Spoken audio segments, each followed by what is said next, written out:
All right, folks, I want to get back to this other subject. Oh, I would circle back. It may take a few hours, but I'm back. I've dealt, I think, fairly extensively and thoroughly with John McLean, one of the worst politicians in modern American history. And he talks about Rand Paul and Ted Cruz and others as wacko birds. I hate to tell you this, John, but actually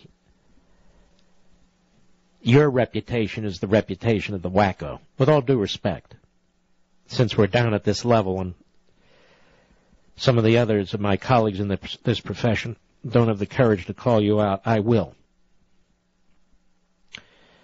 But let's take a look at South Carolina now. Goober Lindsey Graham. Goober Lindsey Graham is a disaster.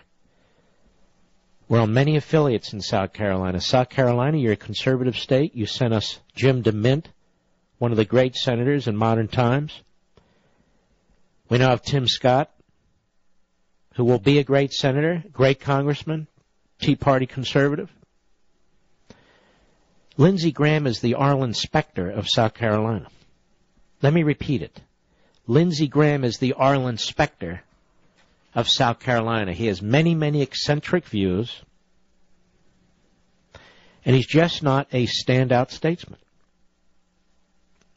In South Carolina, a conservative state, the Republican Party needs to do a better job. Help us out in this country. You're a red state. We need a conservative senator from South Carolina. So here's this piece from CNN. Lindsey Graham, a moderate Republican who's considered a top target for a conservative challenger in 2014, which means Karl Rove will defend him, may have his first opponent in State Senator Lee Bright. I don't know who this gentleman is. I'll have to check it out. I just hope we have some really solid, capable, articulate conservatives lining up to run against Lindsey Graham.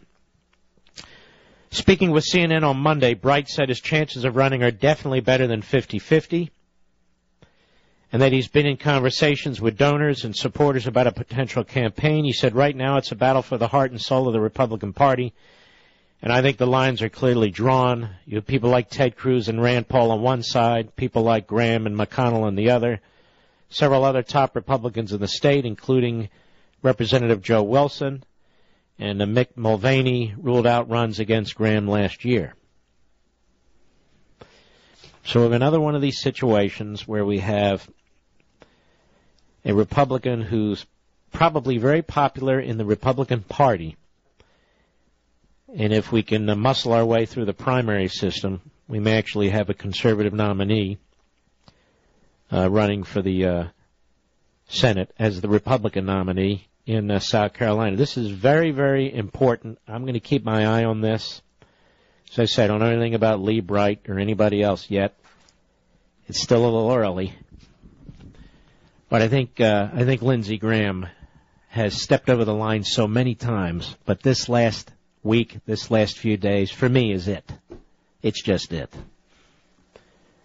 Look, I'm not a kingmaker, but I do give my opinion. The others will wait for the primaries to be open and then tell you how great the nominee is. I don't wait. As I say, we don't just talk about the Tea Party. I'm part of the Tea Party. We don't just talk about the Constitution. We spend our time here defending the Constitution. We don't just talk about conservatism and the conservative movement. We're in the middle of it. I'll be right back. Mark Levin.